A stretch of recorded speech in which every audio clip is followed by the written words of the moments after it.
Iya. Mm.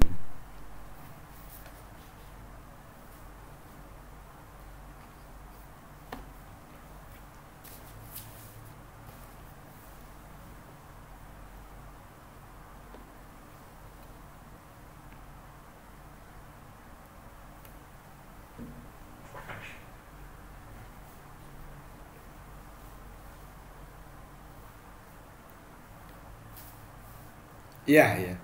Bukan langsung direkam dulu kalau saya.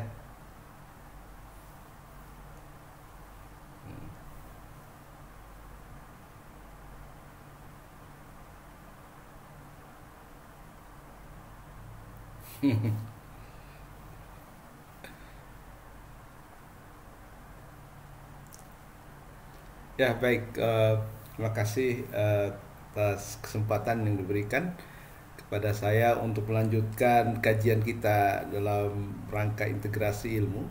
Dan kali ini insya Allah kita akan membahas tentang integrasi bidang metode ilmiah ya.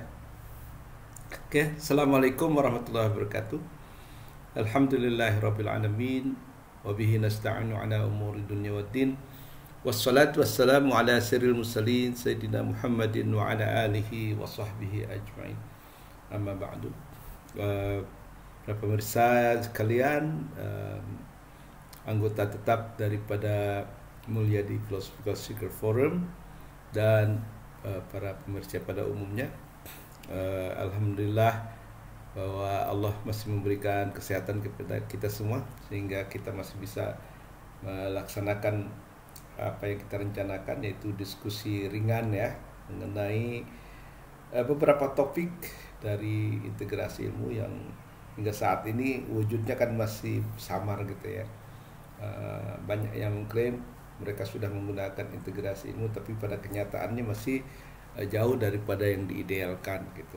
Nah, setelah kita bicara basis filosofis ilmu agama dan ilmu umum, kemudian kemarin kita bicara mengenai uh, integrasi sumber ilmu, dan kali ini saya merasa perlu untuk mengulas tentang integrasi di bidang metode ilmiah. Tapi sebelum lanjut, saya ingin menjelaskan dulu apa yang sebenarnya disebut ilmiah ya. Karena kalau secara umum ilmiah itu biasanya dipahami sebagai terjemahan dari scientific ya, the scientific method.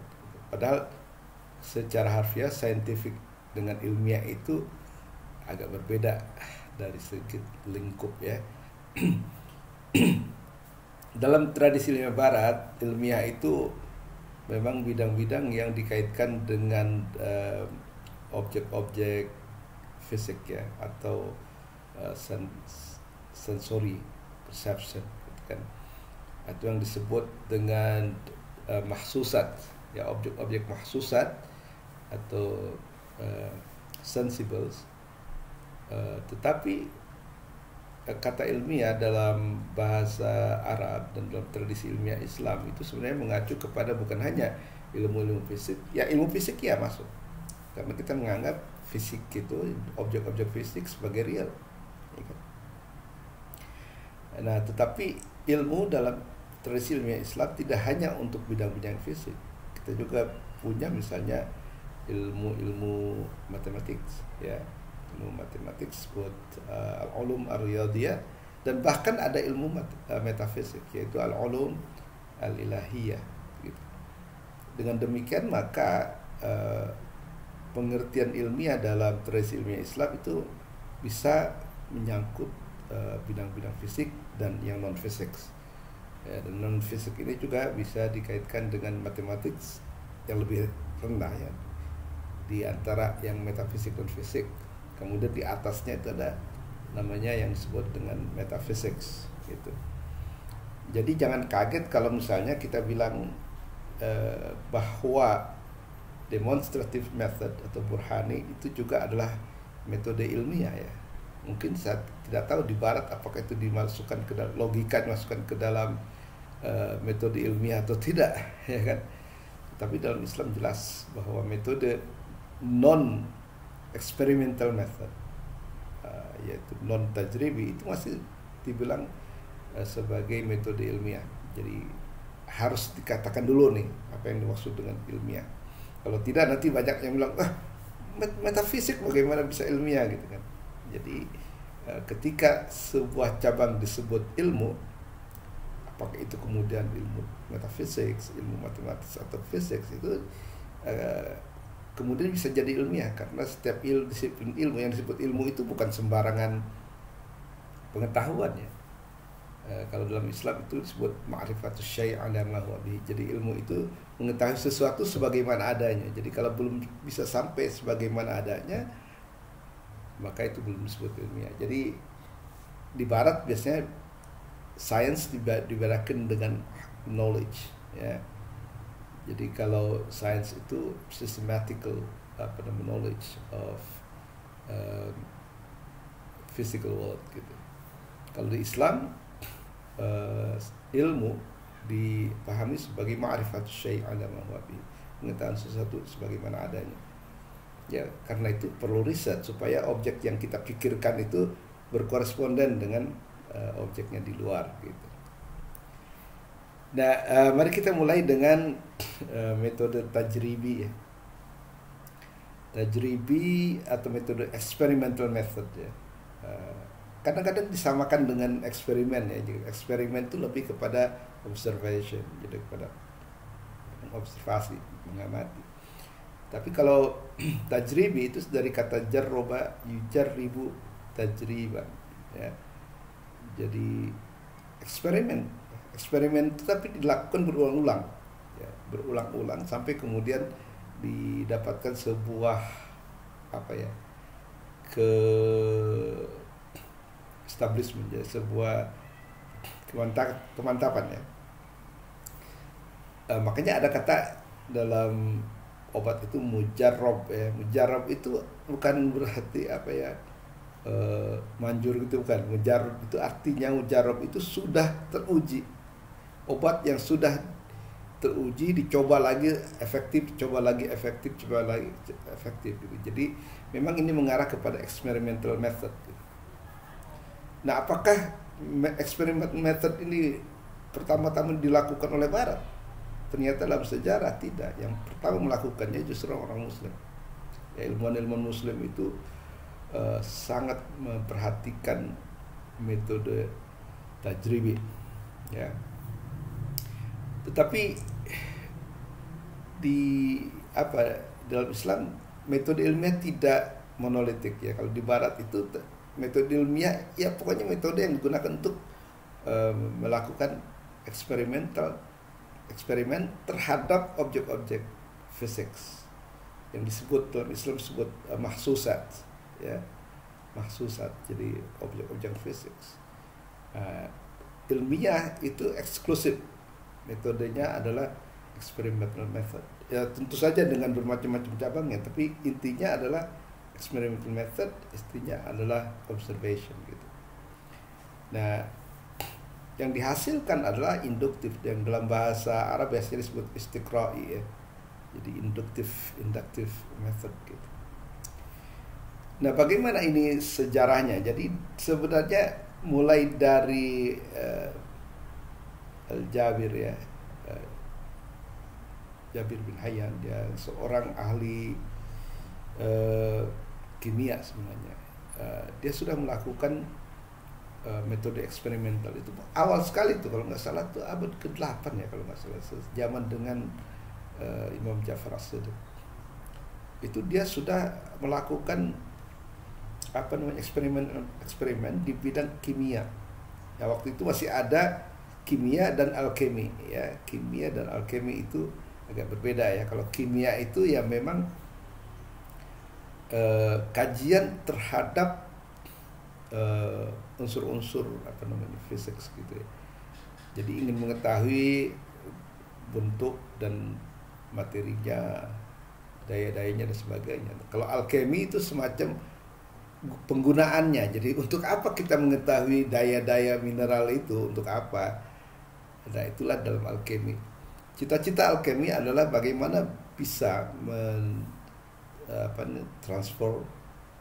mentransform logam-logam biasa menjadi emas gitu, menjadi logam mulia. Nah itu ya. Tapi ini dari alkemi ini kemudian diadopsi oleh para sufi ya, dan mengumpamakan bahwa orang-orang sufi itu ingin menjadikan jiwa yang masih kasar gitu menjadi jiwa-jiwa yang mulia gitu. Jadi seperti logam-logam yang biasa diubah menjadi logam yang mulia itu di situ menggunakan itu. Jadi kalau misalnya di alkemi Jabir bin Hayar berhasil mengubah emas, mengubah logam biasa menjadi emas, maka kemudian orang sufi menerapkan itu supaya kemudian orang biasa itu kemudian menjadi orang-orang yang benar-benar berkualitas emas ya. Jadi metode tajribi atau experimental method itu sudah dilakukan sejak beberapa aja awal ya, abad awal gitu. Tapi kemudian berlanjut pada bidang-bidang yang lain ya. Kita misalnya mempunyai kalau di sebelah dunia barat ya, di Andalus itu ada Ibnu Hazm. Ibnu Hazm itu dengan pendekatan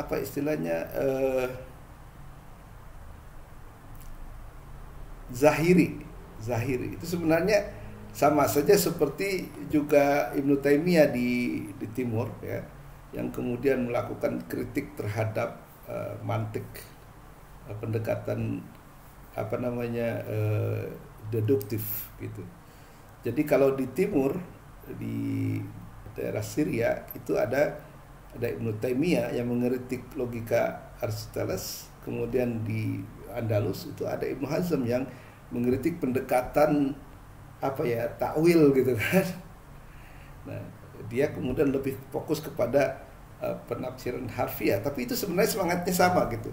Jadi jangan yang deduktif gitu, justru diarahkan kepada yang induktif gitu, yang memang betul-betul meneliti benda-benda yang terlihat itu dengan metode induktif gitu ya. Dan orang-orangnya juga, tren itu bisa masuk juga ke astronomi. Misalnya kita punya di Syria, di Damaskus itu ada seorang tokoh astronomi yang namanya Ibnu Shatir ya. Ibnu Shatir ini disebut muwakif ya, jadi penjaga waktu sholat gitu di masjid itu. Tapi dia juga astronomer gitu. Tapi bedanya astronomi dia dengan Nasiruddin Tusi misalnya, atau dengan Ibnu Sina. Ibnu Sina itu astronominya astronomi filosofis. Kalau Ibnu Shatir tidak suka astronomi yang filosofis, itu dia betul-betul melakukan eksperimen gitu. Dan hasilnya luar biasa. Ibnu Shatir dengan Nasiruddin Tusi itulah yang mempunyai pengaruh yang besar terhadap Kopernikus. Jadi kalau tidak ada Nasiruddin Tusi dengan teorinya Tusis Couple dan Ibnu Shatir, sepertinya nggak mungkin ada revolusi Kopernikan ya di Barat itu, yang kemudian merevolusi pendapat bahwa bumi bukanlah pusat dari dunia, tetapi adalah matahari. Dari geosentris menjadi heliosentris. Itu kalau tidak ada sumbangan orang-orang Islam yang lebih cenderung kepada metode tajribi, itu mungkin tidak akan terjadi. Ya. Meskipun begitu, pada abad ke-10 sebenarnya Rasail Ikhwan al-Sofa itu sudah menyinggung tentang kedudukan matahari sebagai pusat dunia. Alasannya adalah bahwa kalau dilihat dari astronomi, ada 4 planet di atas matahari dan 4 planet di bawah matahari. Artinya dia di tengah-tengah. Jadi ide bahwa matahari itu menjadi pusat dunia sebenarnya sudah jauh ya, ada sebelumnya. Nah, itu di bidang astronomi. Kemudian kita juga di bidang fisika juga kita sudah misalnya mendapatkan kenyataan bahwa di tangan Al-Biruni itu metode teori gravitasi sudah dikenal dengan baik. Yang selama ini kita mengatakan bahwa gravitasi itu ditemukan oleh Newton pada abad ke-18 atau 17-18. Dan ternyata Al-Biruni sudah merumuskan apa yang disebut dengan specific gravity. Jadi gravity, kalau kita dulu berat jenis ya, jadi emas berapa beratnya, apa perak berapa, itu sudah diukur oleh Ibnu Sina, dan sampai sekarang ukurannya itu akurat gitu. Nah, specific gravity nggak mungkin ada tanpa mengandaikan adanya teori gravitasi itu sendiri gitu. Dan secara mengejutkan saya melihat bahwa sebenarnya teori gravitasi udah ada juga di karya karya Ikhwanus Sofa, yaitu Rasail Ikhwanus Sofa. Jadi dia mengatakan bahwa bumi itu mestilah bulat. Karena apa? Karena di pusat bumi itu ada yang disebut magnet. Dan magnet ini dia akan menarik semua benda dari semua arah. Oleh karena itu bumi yang menjadi bulat. Dan unsur yang paling berat akan paling dekat dengan intinya. Maka unsur tanah itu paling dekat dengan itunya kan, dengan intinya. Unsur tanah inilah yang membuat bentuk bumi itu bulat. Dan di permukaannya terus ada air. Gitu kan. Jadi air kan lebih ringan daripada tanah. Di atas air itu ada udara, gitu. Di atas udara ada ether, gitu. Jadi itu teori gravitasi sudah dirumuskan oleh Ikhwanus Sofa pada abad ke-10. Jadi keliru kalau kita mengatakan bahwa Newton lah yang menemukan itu. Jadi ini adalah berkat daripada metode tajribi yang mereka lakukan, yang para ilmuwan muslim lakukan. Dan yang lebih menarik lagi adalah metode tajribi atau experimental method yang dilakukan di bidang optik. Ya, adalah seorang Ibnu Haytham, ya, Abdul Hasan Haytham Al-Haytham. Dia menulis Manazir, yaitu optik, di mana dia menemukan sebuah teori yang brilian sekali, ya. Di mana dia mengatakan bahwa kita bisa melihat objek bukan karena mata kita memancarkan cahaya seperti yang diklaim oleh Aristoteles dan pengikutnya gitu. Tetapi kita bisa melihat objek karena objek itu sendiri yang memantulkan cahaya. Baik itu cahaya dari objek itu sendiri ataupun objek yang memantulkan cahaya dari yang lain gitu. Tapi cahaya itu menjadi syarat bagi kita untuk melihat. Kenapa dia bisa sampai kepada itu? Karena dia sudah melakukan apa yang disebut dengan metode eksperimen. Dengan cara apa? Dia melakukan eksperimen di ruang gelap. Jadi begitu tidak ada cahaya kita nggak bisa melihat gitu. Begitu ada lubang kemudian lubangnya dibuka ternyata kita bisa melihat. Itu artinya bahwa untuk bisa melihat kita perlu cahaya. Dan sejak itulah kemudian teori the direct vision yang benar itu sampai sekarang itu dipercayai sebagai benar. Jadi ada teori yang dibantah dan ada teori yang diafirmasi. Jadi sumbangan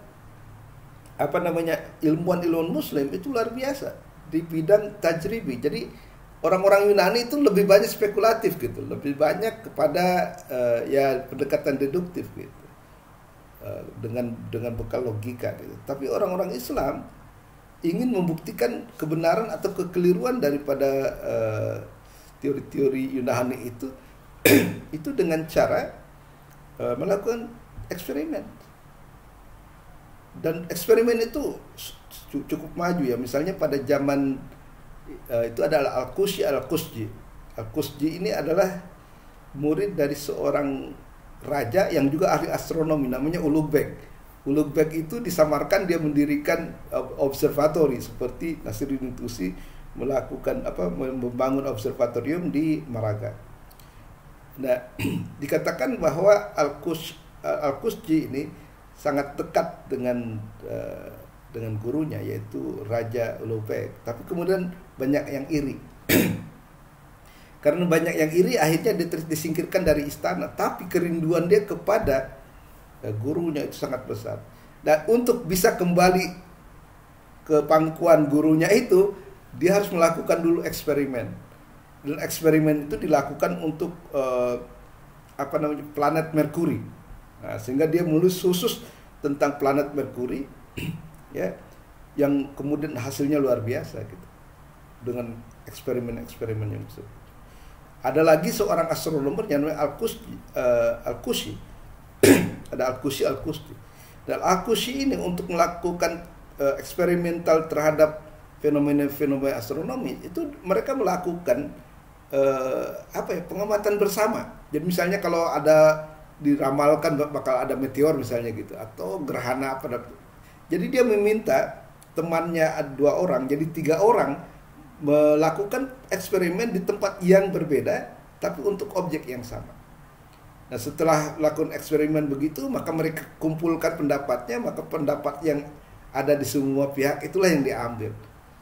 Jadi ini saya ingin panjang lebar ya di sini untuk menunjukkan bahwa sebenarnya orang Islam itu tidak anti experimental method gitu. Justru merekalah yang mengawali, ya, perintis daripada metode tajribi. Jadi jangan salah sangka, oh Islam mau mengkritik Barat sehingga nggak menggunakan metode tajribi. Bukan, justru Muslimlah yang pertama melakukan itu. Dan kemudian apa yang mereka lakukan itu memberi inspirasi kepada orang-orang Barat. Ya, misalnya di Andalus itu ada Roger Bacon. Nah, Roger Bacon itu sangat rajin sekali datang ke Andalus, belajar mungkin dengan Ibn Rus, dengan siapa begitu. Nah, sehingga kemudian diambillah ilmunya, dibawa ke kalau di Prancis di mana gitu. Dan tidak heran kemudian kalau nggak salah keponakannya Francis Bacon itu terkenal sebagai orang menemukan pertama metode induksi. Sebenarnya mereka belajar dari Muslim gitu, ya. Nah, ini penting saya kemukakan karena untuk menepis kesan bahwa seolah-olah orang Islam itu hanya peduli pada yang metafisik gitu ya, hanya peduli kepada yang bersifat religius. Tidak. Orang Islam itu benar-benar komitmen dengan keyakinannya. Karena objek-objek fisik itu merupakan bagian dari realitas, maka kemudian mereka melakukan kajian terhadap objek-objek itu. Tetapi, metode itu disesuaikan dengan sifat dasar dari objeknya. Kalau objeknya fisik, ya dia harus menggunakan alat-alat atau kalau dalam tubuh organ yang memang bisa digunakan untuk melakukan pengamatan terhadap objek fisik. Maka indera itulah yang mereka gunakan. Ada penglihatan, oleh mata, pendengar, penciuman dan sebagainya. Itulah ihsas, sensation, ya. Jadi idrak al-hiss, ya. Dan hasilnya ya istiqra itu, metode istiqra yaitu induksi gitu. Jadi ada satu gerakan di mana orang-orang Islam agak jenuh dengan metode deduktif dari logika Aristoteles, tapi itu menghasilkan kemudian metode eksperimental luar biasa, ya. Jadi jangan lagi dikatakan bahwa orang Baratlah yang pertama menggunakan metode induktif atau eksperimental method. Bukan, orang Islamlah pionirnya. Sayangnya sekarang itu orang Islam justru kurang melakukan itu, ya. Kurang melakukan eksperimen-eksperimen begitu, sehingga kemudian tidak dikenal bahwa Islam adalah juga menggunakan metode ini, ya. Nah, di Barat metode ini benar-benar dikembangkan, ya, dengan mengorbankan metode-metode yang lain, ya. Misalnya dikatakan oleh Said Hussein Nasr bahwa René Descartes itu sudah melakukan kuantifikasi terhadap realitas-realitas yang ada. Jadi dengan matematik semua kemudian dikuantitaskan. Maka inilah yang kemudian menjadi pendekatan kuantitatif gitu. Jadi di Barat itu kalau sifat, ya, sebuah sifat misalnya, oh bagus, Michael Jordan pembasket yang hebat. Nah, itu kan kualitatif gitu. Kehebatannya itu harus dibuktikan dengan angka gitu. Apa yang menyebabkan kita mengatakan Michael Jordan itu pebasket yang bagus. Oh, dia ternyata dalam setiap main tidak kurang dari 20 poin dia dapatkan gitu. Jadi ada ukuran-ukuran, dan itulah yang kemudian dijadikan metode ilmiah yang sekarang itu. Ya. Jadi tapi kemudian mereka kurang peduli dengan hal-hal yang non fisik gitu. Misalnya dikatakan bahwa kosmologi Ibnu Sina dipakai, tapi unsur-unsur non fisiknya, misalnya kan kalau Ibnu Sina kan setiap planet ada malaikatnya gitu kan, ada akal satu, kedua, ketiga, itu kan sebenarnya malaikat.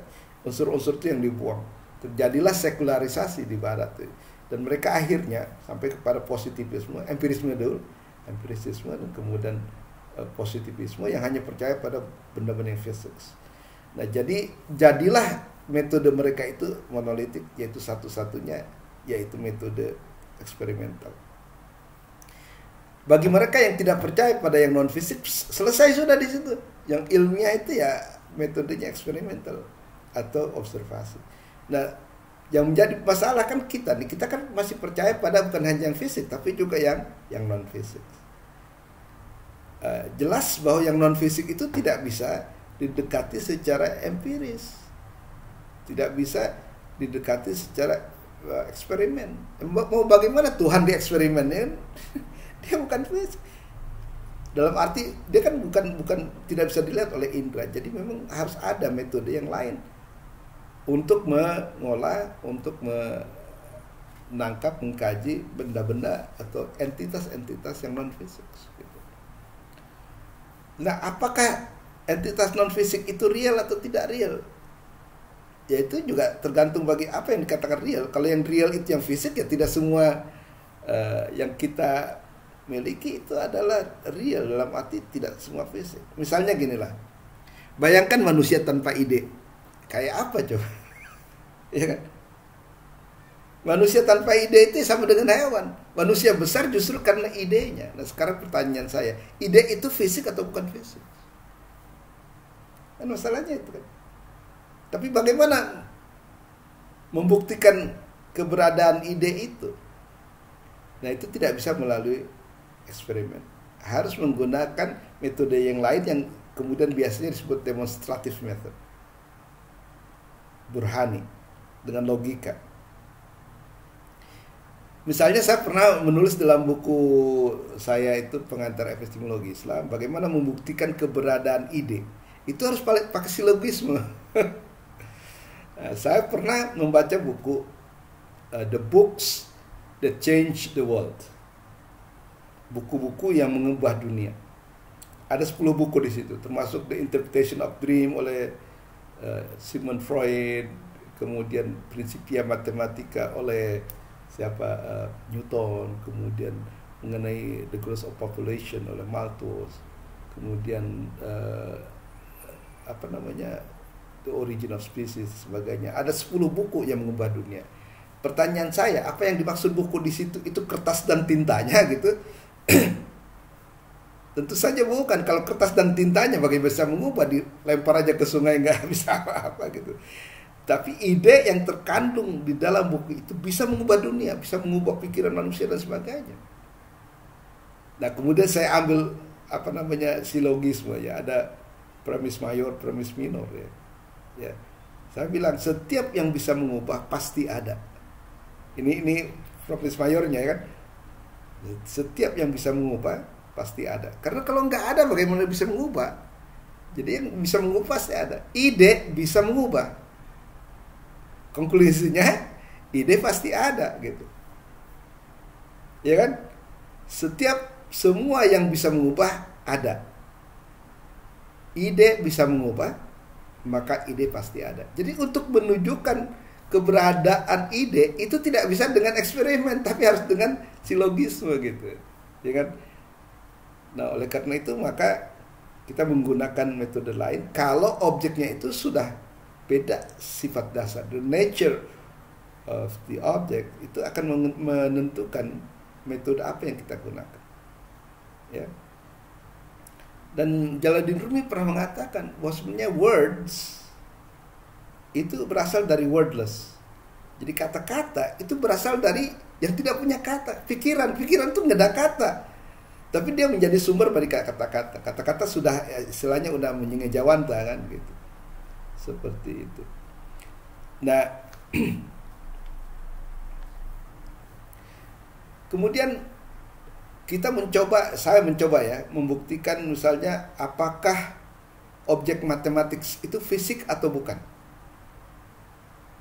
Kita selalu mengatakan bahwa matematik itu hanya dalam pikiran dan tidak ada di dunia luar gitu. Nah, tapi orang-orang Muslim percaya bahwa matematik itu benar-benar ada di luar pikiran kita, walaupun dia bukan fisik.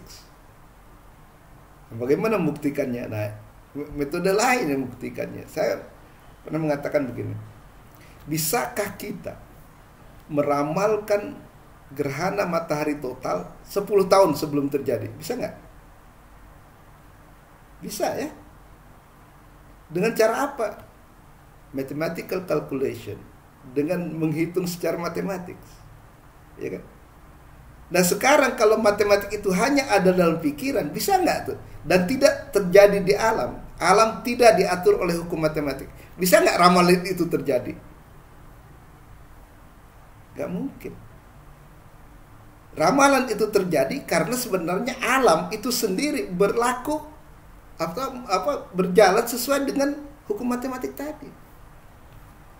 Jadi hukum matematik itu benar-benar ada di alam semesta, sehingga ramalan kita yang dilakukan dalam pikiran itu bisa terjadi.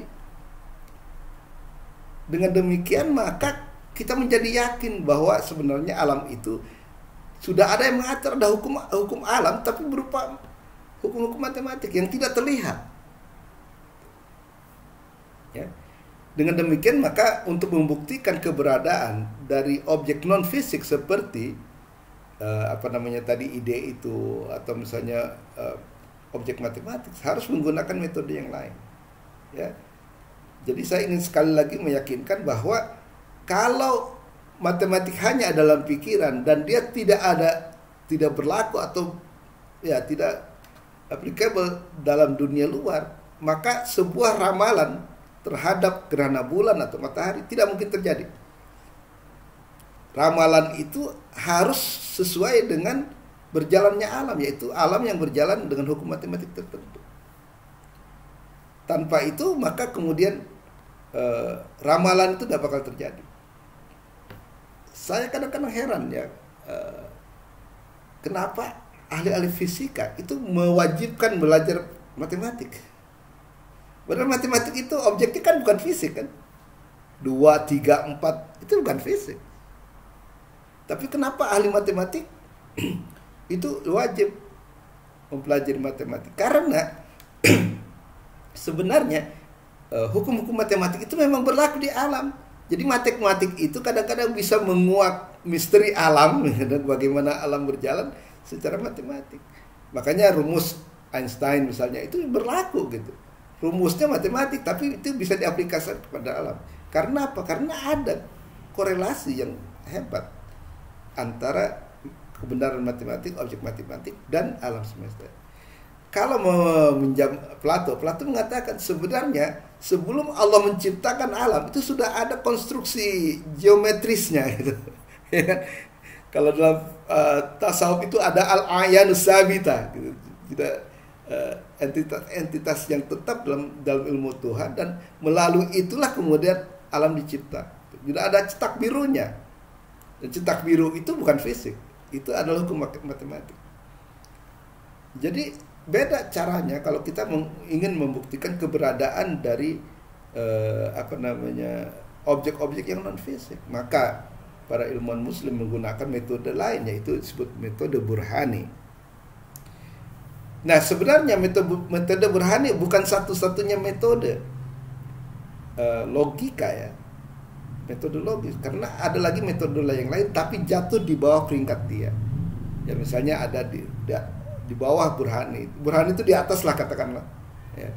Tapi di bawahnya ada dialektik method, disebut jadali. Nah, itu yang biasanya para filosof mengatakan para mutakallim ini, teologian itu menggunakan metode dialektik. Tapi dia tidak sehebat daripada demonstratif gitu. Karena apa? Karena premisnya tidak didasarkan kepada primary truth, ya, makul awal ula, makul al awal gitu, primary truth, tapi berdasarkan opini, sehingga kebenarannya tidak bisa benar-benar dijamin, ya. Kemudian di bawah itu ada retorik, ya. Retorik itu apa? Yang penting bagaimana meyakinkan orang gitu, mempercayai kata-kata kita, tapi bukan tidak berarti harus benar-benar kebenaran gitu. Jadi, kehebatan retorik, ahli retorik inilah yang membuat orang yakin, walaupun mungkin kebenarannya tidak sehebat daripada demonstratif. Ada lagi yang lebih berbahaya, yaitu yang disebut sofistik. Jadi ini silogisme juga, tapi yang tujuannya untuk mengacaukan pikiran orang gitu. Jadi memang digunakan untuk mengacaukan, mengelabui, membuat orang bingung gitu. Ya. Jadi kata Ibnu Sina, hati-hati dengan metode retorik, karena seperti benar tapi salah. Tujuannya juga biasanya mereka menggunakan ungkapan-ungkapan yang ambigu, ya. Ya. Misalnya Amin adalah dokter yang baik. Nah itu bisa dua tuh. Dia baik sebagai person atau baik sebagai dokter. Itu kan nggak jelas tuh. Hasan adalah dokter yang baik. Ini dokter yang baik itu orang yang baik atau ilmu yang baik. Nah, itu masih gitu. Kemudian ada ungkapan ambil jarak dari pagar. Ambil jarak dari pagar itu bisa mengambil buah jarak atau menjauhi, ya kan?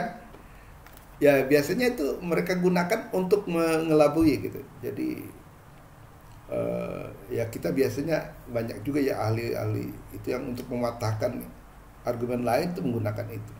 Nah kemudian baru ada metode poetik, ya, syair.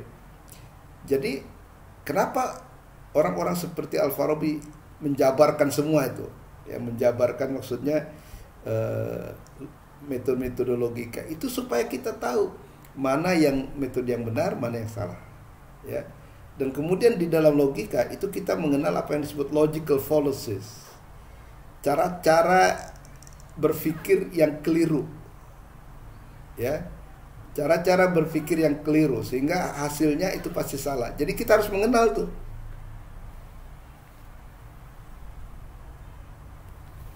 Jadi kita harus mengenal metode-metode itu supaya kita bisa yakin bahwa apa yang kita katakan itu sudah sesuai dengan prosedur sehingga hasilnya adalah kebenaran. Karena dalam Islam itu kebenaran sangat penting. Jadi thalabul ilmi, seeking knowledge itu adalah seeking the truth. Sehingga orang-orang seperti Ibnu Sina, Al-Ghazali itu kalau belum betul-betul yakin akan kebenarannya, dia mencari terus. Ya kalau misalnya kita dengar apa yang dikatakan dalam Al-Munkir min Ad-Dhalal, oh benar-benar Al-Ghazali itu menafikan semua pendapat yang sudah ada, dan mulai dari keyakinan sendiri gitu, mulai dengan mencari basis kebenaran dengan sendiri melalui indera, habis itu dikecewa melalui akal, dikecewa akhirnya melalui hati, kan gitu. Ibnu Sina pernah menulis buku Al-Insaf, itu mengoreksi 28.000 isu filsafat gitu. 28.000 dibenarkan sama dia gitu. Kok bisa ya sampai 28.000 dibenarkan, itu dikoreksi sama dia? Itu berarti kan kecintaannya kepada kebenaran. Kalau orang nggak cinta kebenaran, bagaimana bisa melakukan koreksi pelurusan dari 28.000 masalah filsafat yang ditulis dalam 6 bulan dalam kitab Al-Insaf. Nah, saya agak kecewa sedikit ya, peneliti-peneliti kita banyak yang penelitiannya tidak dasarkan kepada kecintaan kepada kebenaran. Mengajukan proposal penelitian ya untuk mendapatkan dana saja gitu kan. Seperti itu. Sehingga hasilnya kemudian ya ditumpuk aja. Saya pernah diskusi tentang ini, hasil penelitian di sebuah departemen misalnya di Indonesia ini, ya hasilnya tidak dipakai. karena tidak menyentuh benar-benar apa masalah yang prinsipal gitu. Ya. Jadi metode logika ini burhani ditegakkan untuk supaya membimbing kita kepada kebenaran yang solid gitu. Ya biasanya contoh idealnya itu adalah kullu nafsin za'iqatul maut ya. Setiap orang pasti, setiap yang bernyawa pasti mati. Dan saya bernyawa pasti mati. Kucing bernyawa dan sebagainya, dan itu tidak bisa dibantah gitu. Ya kan? Asal metodenya benar, ya ada premis mayor, premis minor, kemudian ada middle term, baru dari situlah kemudian ada konklusi. Conclusion pasti benar kalau yang duanya itu benar. Nah, untuk apa? Untuk supaya kita tuh nalar gitu ya. Maksudnya menggunakan nalar, menggunakan penalaran. Dan nanti insya Allah hari apaan ya? Hari Rabu ya An ya? Tentang rasionalisme di Islam itu kan. Hari Rabu ya, kita berpikir rasional ini sangat penting karena apa ya? Banyak kajian-kajian agama itu yang menyisihkan rasionalisme gitu. Hanya dengan dogma kemudian orang dipaksa percaya walaupun kadang-kadang nggak masuk akal gitu. Jadi dalam Islam itu reasoning, penalaran itu sangat-sangat penting. Sama pentingnya dengan eksperimen di bidang yang lain gitu. Supaya apa? Supaya kita dengan berpikir lurus itu kita mendapatkan kebenaran. Dan itulah tujuan daripada tolab ilmu yang diwajibkan oleh agama Islam kepada kita. Ya. Tapi cukupkah tajribi dan burhani itu sebagai metode ilmiah? Dalam Islam tidak gitu. Ternyata akal pun punya kelemahan. Ya, jadi seperti ini. Di ujung kemampuan indera, pengamatan indera itu ada akal, tapi akal ada batas. Di ujung batas akal itulah kita memerlukan hati atau intuisi. Gitu. Nah, istilahnya gini. Kalau kita mau ketemu raja di istana itu kita pertama harus tahu dulu jalannya dan sebagainya, mapnya, petanya. Itulah indera. Tapi harus ada yang memang keinginan kuat bahwa kita berjalan sampai ke gerbang istana. Nah, itulah akal yang membawa kita tuh.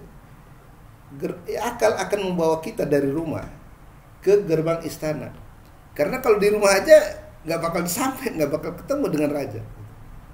Nah, tetapi kalau sudah sampai gerbang, kita nggak bisa maksa. Bisa nggak memaksa istana? Nggak bisa, kecuali ada izin dari sang raja gitu kan. Nah, jadi security, ini Pak ada orang namanya ini mau ketemu, boleh nggak masuk? Jadi di situ akal sudah sampai batasnya. Perkenan dari raja itulah yang kemudian mengawali metode yang lain yang disebut irfani. Kenapa begitu? Karena kata Jalan Rumi, di hadapan kekasih itu akal tidak berdaya. Kadang-kadang kita keluh kan, di jauh dari direncanakan mau ngomong begitu di hadapan kekasih kita nggak bisa ngomong apa-apa. Nah, kenapa akal tidak bermanfaat di depan raja, di depan kekasih? Itu karena di hadapan raja tidak ada pertanyaan mengapa dan bagaimana gitu. Padahal mastery, kehebatan akal itu menjawab bagaimana dan mengapa gitu. Di sana tidak ada. Oleh karena itu maka kita percaya bahwa selain indra dengan metode tajribinya, kemudian akal dengan metode burhaninya, ada lagi metode lain yang disebut biasanya intuitive method atau irfani. Dan irfani ini memang berbeda dalam pendekatannya sebagainya gitu ya. Ada yang mengatakan seperti Bergson dan Rumi bahwa sebenarnya akal itu ketika mengetahui sesuatu itu tidak menyentuh jantung realitasnya. Karena apa? Ketergantungan akal pada simbol membuat pengetahuan itu berputar-putar saja di situ. Ya. Jadi simbol itulah kita baru sampai simbol dengan akal itu tidak menyentuh Maka saya sering ungkapkan ya, secara sinis Jalaluddin mengatakan, bisakah kita memutuk mawar dari MAWAR? Bisa nggak mengetahui mawar dari huruf MAWAR? Gak mungkin. Anda baru menyebut nama, cari yang punya nama. Jadi akal itu baru menyentuh nama, belum benar-benar kepada yang dinamai. Gitu. Nah, untuk bisa itu maka kita harus memerlukan metode intuitif. Gitu. Nah, tapi metode intuitif itu paling susah dipahami. Karena apa? Karena banyak yang nggak mengalami kan. Nah, kalau nggak dialami nggak bisa. Misalnya kita ingin merasakan manis, tapi belum pernah mencicipi gula, itu setengah mati mau diterangkan apapun nggak bakal bisa. Atau kalau lebih ini lagi, cinta. Kalau kita nggak mengalami sendiri cinta, itu nggak bakal mengerti. Walaupun kita baca 1000 buku tentang teori cinta, kalau kita nggak mengalami sendiri, nggak bakal tahu. Tapi kalau kita mengalami sendiri, indah pahitnya cinta itu kita bisa rasakan. Dan juga cinta itu membantu kita memahami konsep kesucian dalam agama. Ya, mengapa dalam agama itu ada kitab suci, ya kan? Ada tempat suci, ada bulan suci, Ramadan dan sebagainya. Itu suci itu apa sih? Menurut akal kan setiap hari sama aja, ya kan? Mau hari Jumat, mau hari Kamis, sama aja. Apa bedanya? Menurut akal itu 1 meter di depan Multazam di Ka'bah dengan 1 meter di sini di Pamulang gitu. Apa bedanya? Nah, inilah akal. Akal tidak mampu memahami itu. Tapi kalau dengan cinta kita menjelaskan. Misalnya ya, kitab suci Al-Quran. Kenapa bagi orang tertentu kitab Al-Quran itu tidak bisa disamakan dengan kitab biasa? Misalnya ada Al-Quran, ada Das Kapital. Mungkin sama tebalnya ya. Tapi bagi pencinta, itu Al-Quran nggak bisa. Karena apa? Al-Quran itu diyakini misalnya oleh para sufi sebagai surat sang kekasih. Surat otentik dari Allah sebagai kekasih. Maka terhadap surat cinta, apa kita akan anggap biasa saja? Tidak bisa. Dulu ya, kita masih belum zaman internet, SMS gitu. Itu kan perlu menantikan surat dari sang kekasih gitu kan. Kalau udah datang senangnya luar biasa. Walaupun tulisannya jelek, itu surat. Beda nggak dengan surat-surat yang lain? Beda. Yang lain boleh hilang, tapi yang ini, tulisan jelek ini nggak boleh hilang. Di situ ada kesucian. Bayangkan ya, seorang sufi yang mencintai Tuhan demikian hebat, mendapat surat berupa Quran. Apa bisa sama saja kitab itu? Tapi kalau kehilangan cinta, yang oleh Rumi disebut intuisi. Jadi intuisi itu dengan cinta itu sama oleh Jalaluddin Rumi. Jadi kalau misalnya Jalaluddin Rumi menggunakan istilah cinta dan dikontraskan dengan akal, itu maksudnya intuisi. Jadi intuisilah yang mengerti apa itu kesucian, konsep suci. Masjidil Haram itu masjid yang suci. Bagaimana bisa suci? Karena di sana ada Baitullah, ada rumah Allah. Nah, bagi orang yang tidak punya cinta, ya hanya ketemu rumahnya saja. Dan itu tidak akan memberikan konsep kesucian. Tapi bagi yang pencinta dan dia merasa bertemu dengan Allah di rumah itu melalui persepsi batinnya tentunya, maka berada dengan kekasih, itu rumah itu tidak akan sama. Ya, di tempat yang biasa saja gitu, di halte bis misalnya, kalau bersama dengan pacar, itu halte bis itu menjadi lain kan, terkenang sepanjang masa gitu, menjadi indah sepanjang ruang dan waktunya. Nah, itulah sebenarnya kesucian. Jadi kalau kita pencinta Allah datang ke Baitullah, ketemu dengan Allah, maka tempat itu nggak bisa sama, nggak bisa sama dengan tempat yang lain. Tapi bagaimana bisa memahami ini? Cinta, yaitu intuisi. Jadi ternyata ya, untuk memahami konsep kesucian dalam agama, misalnya bulan suci. Bulan suci itu adalah bulan di mana diharapkan orang Islam bertemu dengan Allah dan para malaikat. Kenapa? Tanazzalul malaikatur ruh fiha bi'izni rabbih. Jadi yang bersifat spiritual itu mendekatkan kita, mendekati diri kita. Jadi Allah dengan para malaikat itu mendekati kita. Maksudnya kalau bertemu dengan mereka itu waktu itu akan berbeda. Kalau kita ada cinta, masalahnya nih benar-benar kita cinta atau nggak pada Allah gitu. Kalau kita nggak mencintai Allah, semua habis semua. Semua menjadi sekuler, semuanya menjadi tidak ada lagi perbedaan antara yang suci dengan yang tidak suci. Ya. Jadi bayangkan sajalah suatu waktu kita berada dengan dia, dengan yang kita cintai di satu tempat, tempat itu akan menjadi suci, terkenang sepanjang masa. Tempat maupun waktu, ruang dan waktu menjadi suci. Ya. Jadi kalau kita terapkan kepada Allah sebagai kekasih, maka dimanapun kita bisa bertemu. Apalagi kan fa'inama tuwalu fasamma wajhullah. Kalau kita udah mencintai Tuhan, di mana-mana ada Allah gitu. Sama seperti kita kalau kangen sama kekasih kita, itu hampir semua orang sama gitu. Melihat baju warna bajunya yang sama aja, kayaknya dia gitu. Seperti itu ya. Oleh karena itu maka di dalam Islam tidak cukup hanya tajribi dengan burhani, kita juga ada irfani gitu. Yang tujuannya lah mendekatkan diri kepada Tuhan, mendekatkan diri pada sang kekasih gitu. Nah, jadi ada hal-hal yang tidak bisa dipahami oleh akal, tapi kemudian dipahami oleh hati. Misalnya sebuah dalam sebuah syair Rumi juga mengatakan 6 arah mata angin itulah semua yang ada, kata akal. Tapi kata hati, kata cinta, enggak, masih ada. Masih ada jalan lain, dan bukan hanya ada, kami sudah berkali-kali, beratus kali ke sana gitu. Jadi di luar batas apa yang bisa diketahui oleh akal, hati masih bisa mengetahui yang lain gitu. Nah inilah mengapa kita masih memerlukan metode intuitif. Dan metode intuitif inilah yang digunakan oleh para sufi ya. Kalau metode intuitif ini sudah demikian intens, maka kemudian luar biasa hasilnya ya. Seolah-olah kita benar-benar mendapatkan ilham dari Allah langsung. Ibnu Arabi mengatakan Al-Futuhatul Makkiyah ini bukan karya saya, itu didiktekan oleh Allah kepada saya gitu. Ya. Karena udah tidak ada hijab lagi, ada mukasyafah terhadap hati. Jalaluddin Rumi ketika ditanya oleh Sultan Walid anaknya, apakah Masnawi ini Quran atau Quran dalam bahasa Persia atau tafsir Quran? Jalaluddin mengatakan, apakah ada di dalam Masnawi yang bukan kata-kata Tuhan gitu. Nah itu kedahsyatan dari metode intuitif. Kita dibukakan kebenaran itu langsung ke dalam hati. Ada mukasyafah, ada musyahadah. Dan ini memang susah ya, karena kita bukan sufi gitu. Kalau orang mengalami itu udah enggak jadi masalah.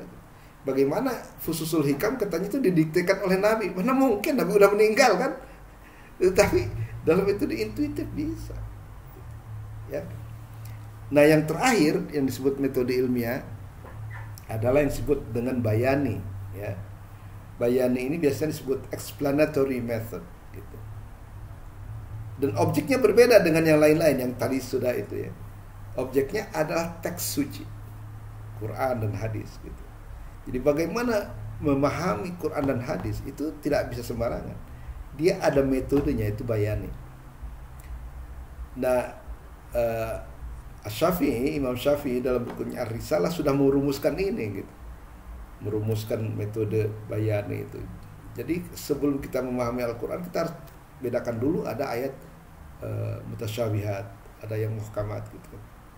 Dan yang muhkamat ini ada yang mujmal, ada yang mubayan gitu. Dan yang mubayan itu ada yang istilahnya nas, ada yang nas, ada am, ada khas gitu. Jadi kita harus mengenal itu semua dulu sebelum kita mampu memahami itu. Dan itulah kemudian yang mendorong para fuqaha mendapatkan metode istinbat ya, deduksi. Bagaimana kita menurunkan sebuah hukum dari Al-Quran itu. Tapi harus memahami ini dulu, memahami bayani dulu gitu. Ya, karena misalnya ada ayat yang mujmal, jadi ayat yang tidak bisa diterangkan oleh ayat Quran itu sendiri, tapi kita membutuhkan keterangan dari hadis misalnya. Bagaimana sholat? Al-Quran mengatakan aqimus sholat, dirikanlah sholat. Tapi bagaimana sholat itu tidak dijelaskan dalam Al-Quran. Maka kemudian kita memerlukan hadis, ya kan? Sholu kama ra'aitumuni usolli. Sholatlah sebagaimana kamu lihat saya sholat. Jadi Quran dia perlu itu kalau sifatnya masih mujmal. Nah, jadi metode inilah yang sebenarnya digunakan oleh ahli mufassir, ahli hadis dan sebagainya. Jadi ini sudah biasa sebenarnya ya. Tetapi saya melihat bahwa ini juga salah satu metode ilmiah. Di Barat sudah dikembangkan tuh ya, studi Bible misalnya kan. Di sini juga bisa digunakan takwil ya. Tapi kata Ibnu Rus, tidak ada yang mengerti takwil kecuali Allah dan orangnya ar-rasikhuna fil ilmu, yang benar-benar mendalam. Barulah dia bisa menggunakan metode takwil. Dan menarik begini, saya pernah membandingkan antara metode takwil dengan metode fenomenologi. Ya, fenomenologi ini adalah sebuah metode ilmiah untuk mengetahui nomena, reality, hakikat gitu, dari fenomena, ya, dari gejala. Jadi apa yang kita lihat gejala itu bukan hakikat, tapi kita harus mampu dari situ masuk ke dalam dan menemukan hakikatnya. Al-Quran juga begitu. Kalau kita lihat harfiah saja itu belum tentu menjangkau makna yang dimaksud gitu kan. Nah, kemudian ada tafsir ada takwil ya. Tafsir juga ada falsafi, ada irfani dan sebagainya, untuk menguat makna yang sebenarnya gitu. Jadi kalau harfiah saja mungkin orang bisa bisa bingung ya. Misalnya yadullah fawqa adihim, tangan Allah di atas tangan mereka. Apa Tuhan punya tangan gitu kan? Nah, disitulah. Jadi baik itu ayat kauniyah berupa alam maupun ayat qauliyah, itu ternyata memang perlu metode tafsir gitu untuk bisa menangkap makna yang sejati. Nah, di antaranya metode bayani akan membantu pada kita menguak apa makna yang sebenarnya dimaksud di dalam sebuah ayat suci gitu. Ya. Oleh karena itu maka alangkah idealnya misalnya kalau di sebuah perguruan tinggi Islam, misalnya katakanlah UIN gitu, 4 metode ini dikembangkan. Ya. Jadi bukan hanya misalnya metode tajribi saja di sains gitu, kemudian metode bayani saja, tapi irfani dan burhani itu harus dikembangkan. Kalau misalnya UIN Jakarta bisa ya melakukan ini misalnya. Ya, untuk logika datangkanlah para filosof yang ahli logika. Kalau untuk irfani datangkanlah para sufi yang memang sudah ya kan, sudah memiliki pengalaman itu dibilang tareka misalnya. Sehingga kemudian tergantung, kalau kita misalnya meneliti benda-benda fisik ya ke sains dan tek gitu, dan dia sudah mengembangkan benar-benar metode tajribi itu. Sampai kalau bisa dibangun lagi observatorium itu untuk meneliti astronomi misalnya. Dulu pernah ada di sini, malah sekarang nggak ada ya kan. Seperti itu. Jadi kalau 4 metode itu dikembangkan dalam satu universitas dengan intens, dari situ bisa banyak hasil-hasil ilmiah yang bisa kita harapkan, teori-teori baru, discovery, penemuan dan sebagainya. Ya, tapi sayangnya ya integrasi di universitas kita ini baru sampai tahap wacana gitu. Kadang-kadang wacananya juga belum jelas juga gitu. Nah, An, mungkin itu saja dulu ya, An ya. Iya, supaya kita bisa ada kesempatan untuk tanya jawab dan sebagainya. Oke, jadi sementara saya tutup sekian dulu. Assalamualaikum warahmatullahi wabarakatuh.